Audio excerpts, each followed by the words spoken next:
Hi, today we're going to be talking about the different drivetrains that you can have on your robot. So there's basically two types of drivetrains. You have tank drivetrains and then you have holonomic drivetrains.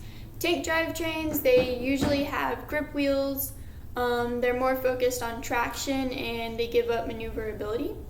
So some common ones would be having two grip wheels in the front and they're powered by motors, and then only omni wheels on the front. This is pretty easy build. It's a good first chassis if this is your first time making a chassis, but it's not really recommended for competition.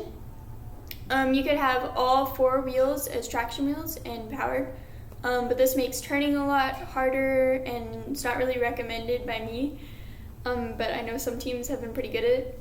You can also do something similar but only have the two wheels in the front omni wheels and have them powered. Omni wheels are the ones that have little rollers, but not to be confused with mecanum wheels. For holonomic drivetrains, that's when you're using mecanum and omni wheels to be able to strafe, which is basically moving side to side without having to turn. So using these drivetrains focuses more on maneuverability, but it can give up some traction and speed that you would find with using a tank drivetrain.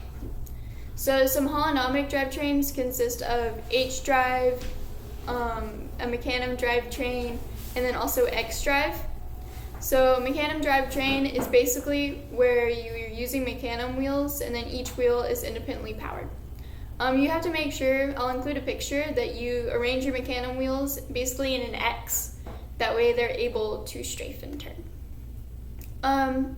For H-drive, it's using omni wheels, so you'll have four omni wheels and then running the same direction, and then you'll have one wheel running the opposite direction. And I'll include a picture. But this basically allows you to strafe back and forth. Some differences is you might not be able to turn as well like between mecanum. Mechanicum is generally preferred in competition. But it's also another good option. As for X-drive, is basically where you have four omni wheels, but they're slanted at 45-degree angles, and this allows you to maneuver a little bit better. That's all. Thank you.